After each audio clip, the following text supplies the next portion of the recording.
ಸಾಯಂಕಾಲದೊಳಗಡೆ ನೀರಾವರಿ ಸಚಿವರು ಮುಖ್ಯಮಂತ್ರಿಗಳು ಮಾತನಾಡಿ ಒಂದು ಸೂಕ್ತವಾದ ತೀರ್ಮಾನ ತಗೋತಾರೆ. ಯಾಕೆಂದರೆ ನಾವು ಇದನ್ನು ನಿರೀಕ್ಷಣೆ ಮಾಡಿ ನಮ್ಮ ಅಧಿಕಾರಿಗಳು ಇಲ್ಲಿಯ ಪರಿಸ್ಥಿತಿನ ವಿವರಣೆ ಮಾಡಲಿಕ್ಕೆ ಸೂಚನೆ ಕೊಟ್ಟಿದ್ದರು. ನೀರಾವರಿ ಸಚಿವರು ಮತ್ತು ಮುಖ್ಯಮಂತ್ರಿಗಳು ನಮ್ಮ ಅಧಿಕಾರಿಗಳಿಗೆ ಅಲ್ಲಿ ಏನು ಚರ್ಚೆ ನಡೆದಿದೆ ಅನ್ನೋದು ಔಟ್ಲುಕ್ ಬಂದಿದೆ. ಬಟ್ ಅಲ್ಲಿ ಇವ್ರು ಏನು ಪ್ರೆಸೆಂಟ್ ಮಾಡಿದ್ರು, ಅವ್ರು ಏನು ಅಲ್ಲಿ ಡಿಸ್ಕಸ್ ಮಾಡಿದ್ರು ಅನ್ನೋದು ಪೂರ್ತಿ ಮಾಹಿತಿ ಇಲ್ಲ. ಬಟ್ ಏನೇ ಮಾಹಿತಿ ಇರಲಿ, ಆದರೆ ರೈತರ ವಿಚಾರದಲ್ಲಿ ನಾವು ಪಾಸಿಟಿವ್ ಆಗಿ ನಾವು ಆಲೋಚನೆ ಮಾಡಬೇಕಾಗುತ್ತೆ. ಅದನ್ನು ಪಾಸಿಟಿವ್ ಆಗಿ ಆಲೋಚನೆ ಮಾಡಿದ್ದಾರೆ. ಬಟ್ ಸೂಕ್ತವಾದ ತೀರ್ಮಾನ ಸಾಯಂಕಾಲದೊಳಗೆ ತಗೋತಾರೆ. ಇಲ್ಲಿವರೆಗೆ ಯಾವುದೇ ನೋಡಿ, ಇಲ್ಲಿಂದನೂ ನಿಮ್ಗೆ ಗೊತ್ತಿದೆ, ಯಾರ್ಯಾರು ಮಾಜಿ ಮುಖ್ಯಮಂತ್ರಿಗಳಿದ್ದಾರೆ ಎಲ್ಲರ ಕಾಲದಲ್ಲೂ ಸುಪ್ರೀಂ ಕೋರ್ಟ್ ಆದೇಶವನ್ನು ಪಾಲನೆ ಮಾಡ್ಕೊಂಡು ಬಂದಿದ್ದಾರೆ. ನಾವು ಇಲ್ಲಿವರೆಗೆ ನೀರು ಬಿಟ್ಟಿಲ್ಲ. ನೀರು ಇಲ್ಲಿವರೆಗೆ ಬಿಡಬೇಕಾಗಿತ್ತು. ನಮಗೆ ಅಲೋಕೇಶನ್ ಪ್ರಕಾರ ನೀರು ಬಿಡಬೇಕಾಗಿತ್ತು. ಈಗ ನಮ್ಮಲ್ಲಿ ನೀರು ಕಡಿಮೆ ಇದೆ ಅಂತ ಬಿಟ್ಟಿಲ್ಲ. ಆದರೆ ಅವ್ರಿಗೂ ಮಾಹಿತಿ ಇರುತ್ತೆ, ಕಬಿನಿನಲ್ಲಿ ಎಷ್ಟಿದೆ, ಹಾರಂಗಿಲಿ ಎಷ್ಟಿದೆ, ಹೇಮಾವತಿಲಿ ಎಷ್ಟಿದೆ, KRS ಅಲ್ಲಿ ಎಷ್ಟಿದೆ ಅನ್ನೋದೆಲ್ಲ ಮಾಹಿತಿ ಕೇಂದ್ರ ಸರ್ಕಾರಕ್ಕೂ ಇದೆ, ಸುಪ್ರೀಂ ಕೋರ್ಟ್ಗೂ ಇದೆ ಮಾಹಿತಿ. ಅದನ್ನು ನಾನು ಇವತ್ತು ಓಪನ್ ಆಗಿ ಕೆಲವು ವಿಚಾರವನ್ನು ರಾಜ್ಯ ದೃಷ್ಟಿಯಿಂದ, ರಾಜ್ಯದ ರೈತ ದೃಷ್ಟಿಯಿಂದ ಹೇಳಲಿಕ್ಕಾಗಲ್ಲ. ಆದರೆ ಸುಪ್ರೀಂ ಕೋರ್ಟ್ ಆದೇಶನ ನಾವು ಎಷ್ಟು ಮನ್ನಣೆ ಕೊಡಬೇಕೋ ಅದಕ್ಕಿಂತ ಹೆಚ್ಚಾಗಿ ರೈತರ ಆದೇಶನೂ ಸಹ ನಾವು ಮನ್ನಣೆ ಕೊಡಬೇಕಾಗಿದೆ. ಇವತ್ತೇನು ರೈತರಿಗೆ ಡ್ಯಾಮ್ ತುಂಬುವಂಥ ಪರಿಸ್ಥಿತಿ ನಾವು ಅನುಮಾನನೂ ಪಡೋಂಗಿಲ್ಲ, ಭರವಸೆನೂ ಇಟ್ಕೊಳ್ಳೋಂಗಿಲ್ಲ.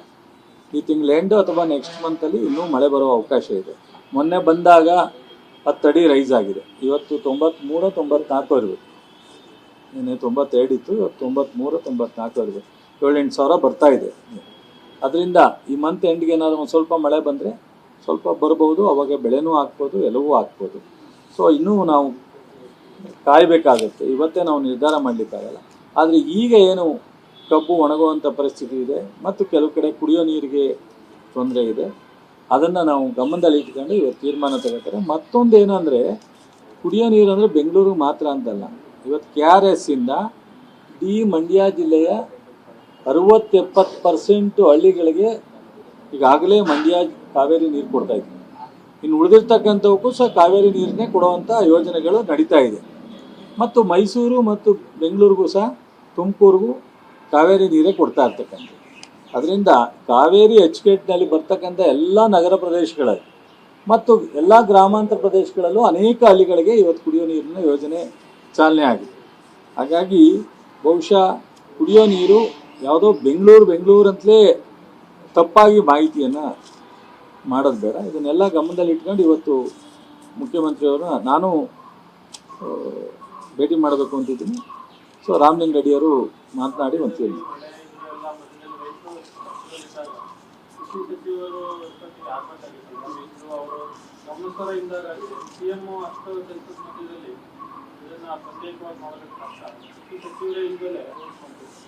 ನೀವು ಹೇಳೋದು ಮಂತ್ರಿಮಂಡಲ ಪೂರ್ಣ ಮಟ್ಟದ ಆಗಬೇಕು. ಅದರಲ್ಲೂ ಕೃಷಿ, ತೋಟಗಾರಿಕೆ, ಹೈನುಗಾರಿಕೆ ಇವೆಲ್ಲ ಆಗಬೇಕಾಗಿರ್ತಕ್ಕಂಥದ್ದು. ನಿಮಗೆ ಗೊತ್ತಿದೆ, ವಿಧಾನ ಪರಿಷತ್ ಎಲೆಕ್ಷನ್ ಅನಾವಶ್ಯಕವಾಗಿ ಸೃಷ್ಟಿಯಾಯಿತು. ಅದಾಗದೇ ಇದ್ದರೆ ಬಹುಶಃ ಮುಖ್ಯಮಂತ್ರಿಯವರು 3ನೇ ತಾರೀಕು ತಗೊಂಡ್ರು, 2ನೇ ಎಕ್ಸ್ಟೆನ್ಷನ್ನು 10ನೇ ತಾರೀಕು ಒಳಗಡೆ ಆಗ್ತಿತ್ತು. ಕಟ್ ಟೈಮ್ 23ರಲ್ಲಿ ಆದಂಗೆ. ಆ ಎಲೆಕ್ಷನ್ನು ಯಾರು ಬೇಕು ಅಂತ ಮಾಡಿದ್ರೋ, ಯಾಕೆ ಮಾಡಿದ್ರೋ ನಿಮಗೆ ಎಲ್ಲ ಗೊತ್ತಿದೆ.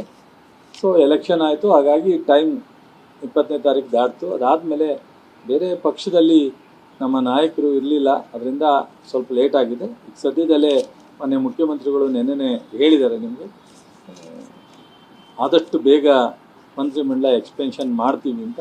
ಅದರಿಂದ ಇನ್ನೇನು ಹೆಚ್ಚು ದಿವಸ ಉಳಿದಿಲ್ಲ, ಭಾಳ ಬೇಗ ಆಗುತ್ತೆ.